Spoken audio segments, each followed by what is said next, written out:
Hey, welcome back to Fat Mama Physics. In this video, we are going to do another example on nuclear fusion and fission. So let's get started with example 2. Okay, in the following fusion reaction, calculate the amount of released energy. And looks like something that could happen in we have a hydrogen and a helium nucleus fusing together to give us an isotope of the helium nucleus and a proton.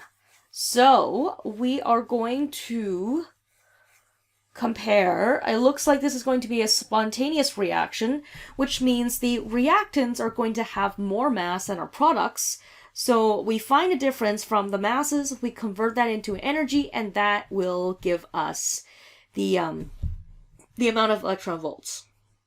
In the previous examples, usually we were just given the atomic mass units of every particle in the reaction, and we would have to convert that that difference in the atomic mass unit into the amount of energy.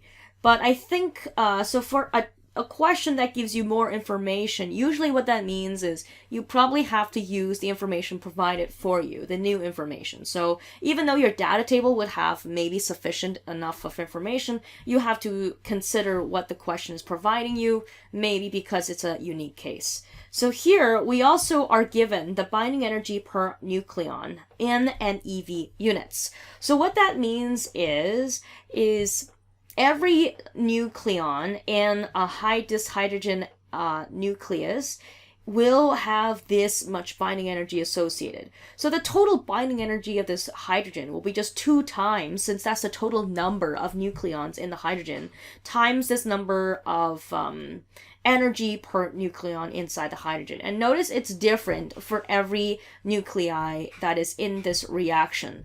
So what I'm actually going to do here is, although we could just take all these atomic mass units and find the difference between the reactants and the products, multiply by the energy associated with a unified atomic mass unit here to find the amount of energy released. We can actually just use that as a confirmation at the end. But we're going to use what's provided in the question for the sake of context. So let's so we're going to do, instead of comparing the mass here, it looks like we're going to be comparing the binding energies between the reactants versus the products. So it hopefully should be the fact that since it's released energy, our reactants are going to have more binding energy per nucleon. So I'm going to take the reactants minus the products, which is going to be this guy and this guy. This is going to be my reactants minus our products. So this is going to be 1.112287. This is the per nucleon, so this is MeV per nucleon. I'm going to multiply this by 2 nucleons, which is the 2 in the hydrogen, this hydrogen isotope.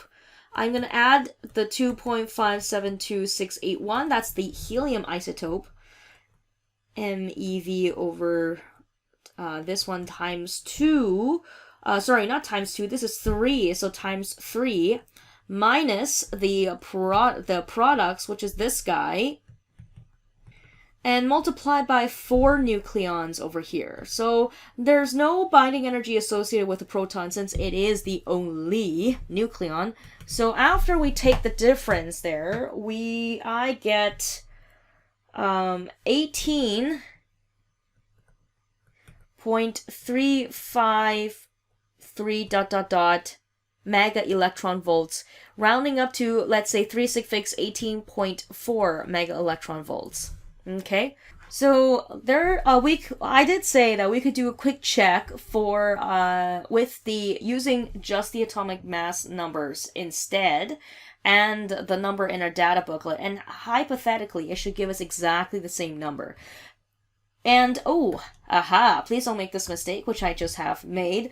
These numbers that the ones that I just highlighted, those are the atomic mass. The atomic mass includes the electrons as well.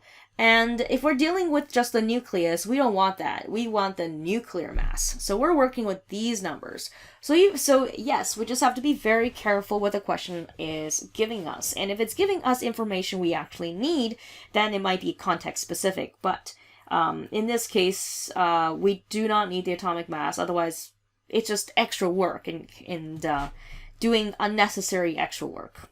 So if we use the nuclear masses here, again, we're going to take reactants minus products, which is going to be these first two, and we're going to subtract these two to see the difference in the mass and multiply that by 931.5 megaelectron volts per atomic mass unit. So let's do that. Okay, so I basically took the first two, I added them together. I'm going to subtract the second two and see what I get. I get 0.019704 atomic mass units. And then I'm going to multiply this by 931.5 mega electron volts per speed of light. And this is actually the amount of energy per atomic mass unit. So that's going to give me, I get 18.354276 ...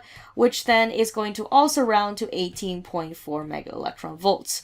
So it seems like we could have used the data booklet as well as using the table here, okay? So both of them gave us exactly the same results. Cool. So, agreement. We like agreement. All right. That was example 2. So, we have one more. So, tune in for example 3 in the next video. Thank you for watching. Fan Mom Physics signing out.